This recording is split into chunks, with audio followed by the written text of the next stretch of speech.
Right, massive welcome back to Frank Willis with What Had the New World Order Got Planned. Former soldier of fortune and member of the Rhodesian Armed Forces, Frank Willis has investigated the attempted arrest of Judge Peake at Birkenhead and has uncovered more than is commonly known. What might this have to do with the New World Order? Apparently, the following New World Order agenda is still occurring, namely the control of money, wholesale manipulation of gold markets, march towards globalisation, plenty of wars for bankers to profit from, prisons being built for dissenters, rafts of EU laws to trap us, corporatisation of services and good old chemtrails. But might we have missed something? Have the powers that be been rattled by whistleblowers and progress within the freedom movement? Or is it business as usual in the halls of power? Let's take a look. Please welcome.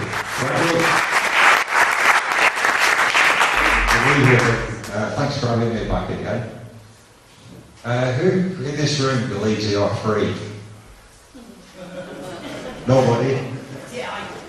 Well, you're not free. I mean, as a kid, growing up, I thought, I'm free. I was told I lived in a free country.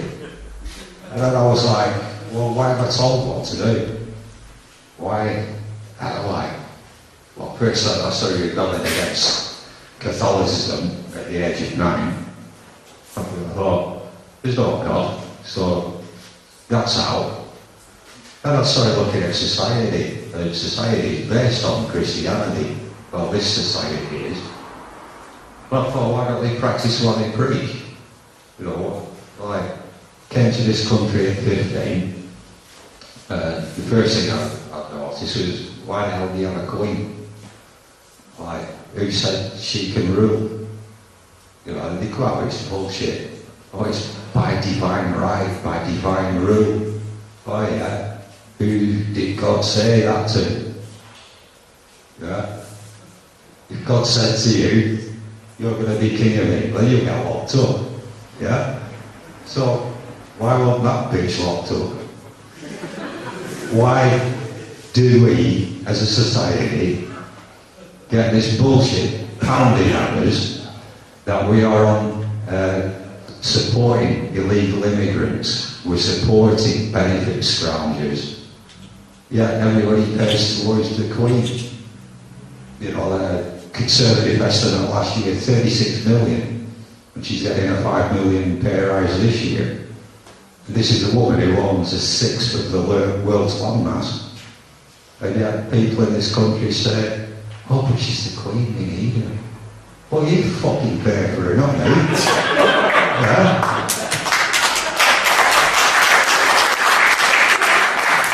Well, I've struggled for 30 years raising my 5 kids. I don't want to bring that bitch up as well. Simple as, you know. So where am I free? And, you know, this is how I look at life. You know, what does this country owe me? I came here at 15, I've been married twice, 5 kids. The system took me 3 youngest kids away from me, and they still asked me to pay tax. So 12 years ago, I just woke up one morning and went, that's it, I'm not working again. I totally dropped out of the system. What's called a gentleman, and the definition of a gentleman is somebody who can support himself. So that's what I do.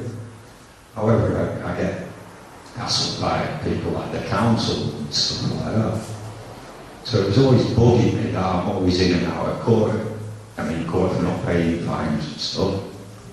Anyway, around 2 years ago, in May, I was talking at Truth Juice in Birmingham, and I was talking a bit about chi energy and how it comes from within, and you feel it.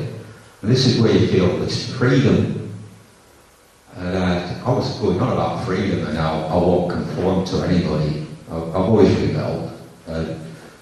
Even if we got a utopian world to live in, I'd still rebel, because that's my nature. I always ask questions. Anyway, two of the people in the audience in Birmingham, I was staying at the same house with them that night. We had a few beers together and I got to know them. And it was Rusty the Freeman and Lockie. They were telling me about Birkenhead. Now, the only thing I knew about Birkenhead when it was happening was the day before, a friend of mine, she messaged me on Facebook and she said, be at Birkenhead Magistrates tomorrow with a black umbrella. So I sent a message back and said, what's this about? She said, I can't tell you, but just be there. Anyway, I didn't go. I didn't hear anything about it till I met Rusty and Lockie in Birmingham. They were telling me, I'm like, really? They said, yeah, I watched these videos, and we still had a few videos. All the videos that are up on YouTube now have been censored by the British government, by the way. They won't actually show the arrest of Judge Peake, and it was not an attempted arrest. He was actually arrested by Lockie. He placed his hand on his shoulder, read him his rights, and asked him, does he understand? And Judge Peake said yes. So he was actually arrested.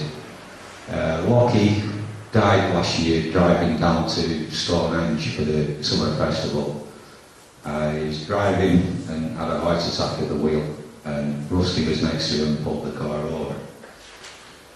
So from that moment in Birmingham, I met them too.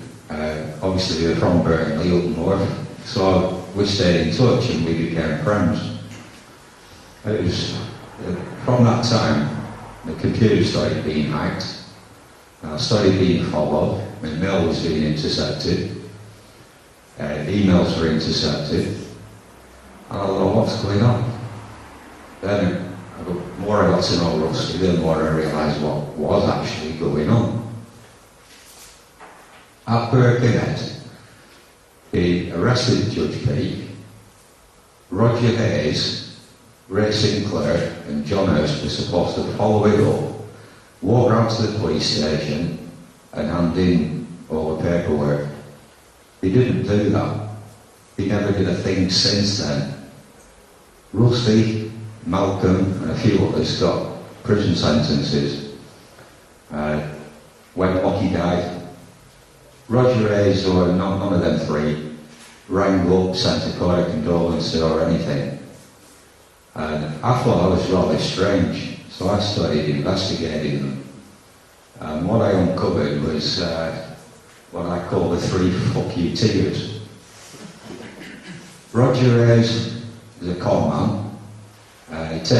He was taking money off people for the British Constitution Group, putting it into his pocket and drinking wine every night, getting drunk on it, paying expenses out of it. It weren't until Brian and Gary stepped in and they formed a proper banking system, which then went on the system, which goes against what they're fighting for in the first place. But the British Constitution Group now is basically a corporation. We found out he asked £500 for a guy off in a farmer in Somerset called Alan. He said he'd turn up and represent him in court. He didn't, and he pocketed the money. It weren't until Rusty said it on a radio show a few months ago that Roger Hayes, over 18 months later, went down to see this guy and paid him his money back. But the guy's farm had been repossessed anyway. Quite a few of the things Rusty found out about Roger Hayes. The main one I investigated was John Hurst. Turns out he's an ex-policeman. He owns a rifle range. He's been selling the Truth Movement 2.2 rifles, mainly down at the Manor in Hereford. I personally think they're trying to turn it into a Waco-style situation so that the government can come down on people heavy. He's also on the West Mercia Police payroll. He's an informant. He's also an agent provocateur. And Ray Sinclair is 12 warrants out for his arrest now for fraud and con. So these three people are involved with the British Constitution Group and leading people and taking money off them. And it was 2 nights after Birkenhead they admitted that what happened at Birkenhead they never planned for. They never expected to get that far. Which is when I got involved. The first thing I asked after watching the videos was, well, why did you not occupy the courtroom? It was yours, you took it over, it's a people's court. Why did you vacate it? And it was all on the orders of John Hurst, who, if you do watch any of the videos on YouTube, when they're coming out of the out of the magistrate's court, you'll actually see him talking to the police and then winking as though the deal's been set. So, anyway, I started pumping Rusty's brains about what was happening here. And he said, well, they were supposed to put this paperwork in, and then it would have been all legal, but they didn't. So I submitted a judicial review. I was told to go down to the police station in Liverpool to have the judicial review over. The police pounced on him, arrested him, and he got 9 months in prison. He was tried in a court without his presence. So the system's corrupt. Now, the real reason why he got sent down was him and a guy called Mike Dobson, who sometimes comes here, submitted judicial reviews 2.5 years ago. A judicial review takes 18 months to 2 years to get through. But outside the bar, they were the 2 first people to submit a judicial review and have it rubber stamped by a High Court judge, where it therefore became a legal instrument, instantly making Lancashire Constabulary or Mike Dobson £2.5 million for liens and tort cause. So Rusty's also involved in this. So that's why Rusty got locked away. He's still got a gagging order on him until September. Mike Dobson, however, was not as fortunate as Rusty. They found the anarchist cookbook in his house, and they found model rocket making equipment. They pinned terrorism charge on him, and he got 2.5 years in prison. He served 18 months, got out, and he's now classed as a terrorist for simply obeying the law and doing what is lawful in this country. So that's how corrupt the legal system is, to the point where 18 months to the day that Rusty and Mike submitted them judicial reviews, David Cameron stood up in Parliament and said that they needed to amend the judicial review system. Straight away, another MP stood up and said, you can't do that, we have the Magna Carta. And Cameron started stuttering. So just 2 people, Rusty and Mike Dobson, have rocked the judicial system. And my advice to anybody now who's having, not menial things like a fine or anything, but something serious, submit a judicial review. It can be done. If you ask Mike Dobson or Rusty or Guy Taylor, they will help you fill them out and do it. That way, your court case will be referred for 18 to 2 years. The costs involved will amount, and 9 times out of 10, the people taking you to court will back down because they can't afford it. And if everybody did that, the whole system will come to a standstill. And that's what the government are frightened of. So, found a way through meeting people like Rusty, Lockie, Guy Taylor, learning the law, learning common law, and learning our rights as human beings and as free people. And what I uncovered in that just blew my mind, how slaves to the system we really are. And it starts with when you're born. Your parents put that much pressure on to get you registered at birth and have this birth certificate. Your birth certificate is your stocks certificate. You are stock. You're just farm animals, basically. And if you go on the stocks and shares market, there are programs on the internet you can use, which you put in your number of your birth certificate and you find out how much you are worth. Now, part of that contract you have with the government when you register the birth of your child is their promise to look after your child. They become trustees of a benefit fund, and that benefit fund is what we call the DOL, it's what we call the Department of Work and Pensions.